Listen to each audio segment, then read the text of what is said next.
नमस्कार, मैं हूं आपके साथ मयंक। तो देखिए, अमेरिकी राष्ट्रपति डोनाल्ड ट्रंप की आर्थिक नीतियों को बड़ा झटका लगा है। अमेरिका के सुप्रीम कोर्ट ने ग्लोबल टैरिफ को रद्द कर दिया है। सुप्रीम कोर्ट ने 6/3 के बहुमत से टैरिफ के खिलाफ फैसला लिया। यानी कि 6 जज ऐसे थे जिन्होंने ये कहा कि ये टैरिफ इलीगल है और 3 का कहना ऐसा था कि टैरिफ ठीक है। ट्रंप ने 1977 यानी 1977 के international emergency economic powers act का इस्तेमाल करते हुए ये टैरिफ लगाए थे, जिसके तहत ट्रंप ने टैरिफ लगाए थे। ट्रंप ने दावा किया था कि इनके लागू किए गए टैरिफ से अमेरिकी फैक्ट्रियों को फायदा होगा और कामकाज को बढ़ावा मिलेगा। और उन्होंने कई दावे किए कि इस टैरिफ की वजह से जंग रुकी है और इस टैरिफ की वजह से जो है कई जगह मैंने युद्ध रोके हैं। इस तरह की बयान भी उनके आए थे। अगस्त 2025 में एक अमेरिकी अपीली कोर्ट ने, एक निचली अदालत ने ट्रंप के ज्यादातर टैरिफ को गैरकानूनी घोषित कर दिया था।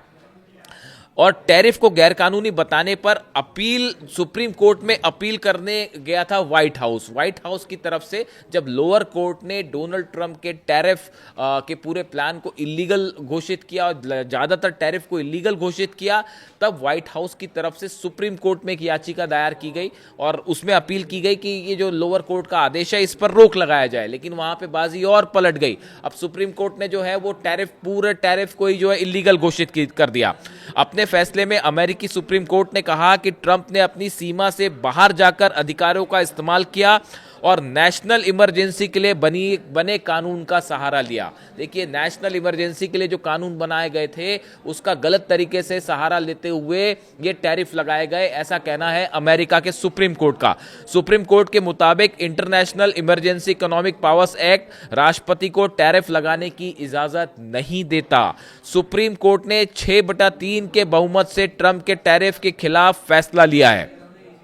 अमेरिकी सुप्रीम कोर्ट के इस फैसले का भारत अमेरिकी ट्रेड डील पर भी असर होगा, ऐसा बताया जा रहा है। रेसिप्रोकल टैरिफ हट जाने से अब भारत को अमेरिका के कुल निर्यात के 55% हिस्से पर अब 18% टैक्स नहीं देना होगा, 18% टैरिफ नहीं देना होगा। यानी अब उन पर स्टैंडर्ड MFN टैरिफ ही लगेंगे भारत पर। भारत के बाकी निर्यात पर सेक्शन 232 के तहत ही टैरिफ जारी रहेंगे। यानी स्टील और एल्यूमिनियम पर 50% और कुछ ऑटो कंपोनेंट्स पर 25% टैक्स लगेंगे। वहीं स्मार्टफोन, पेट्रोलियम प्रोडक्ट और दवाइयों के कुल 40% निर्यात पर अमेरिकी टैरिफ नहीं लगेगा। बड़ी खबर ये, अमेरिकी सुप्रीम कोर्ट के टैरिफ रद्द करने के फैसले के 3 घंटे के अंदर डोनाल्ड ट्रंप ने दुनिया भर पर 10% ग्लोबल टैरिफ लगा दिया है। ट्रंप ने इसकी आलोचना करते हुए कहा कि यह बहुत निराशाजनक है। मुझे कोर्ट के कुछ जजों पर शर्म आ रही है। यह देश के लिए कलंक है।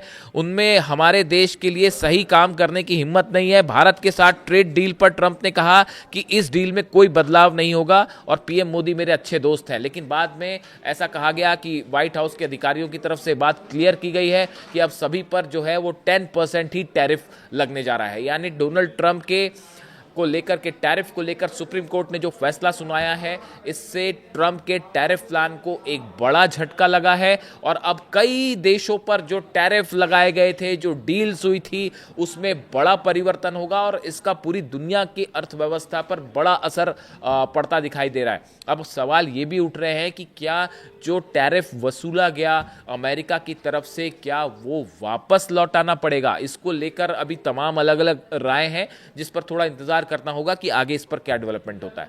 The Supreme Court's ruling on tariffs is deeply disappointing, and I'm ashamed of certain members of the court, absolutely ashamed, for not having the courage to do what's right for our country. What happens to all the money that we took in? It wasn't discussed.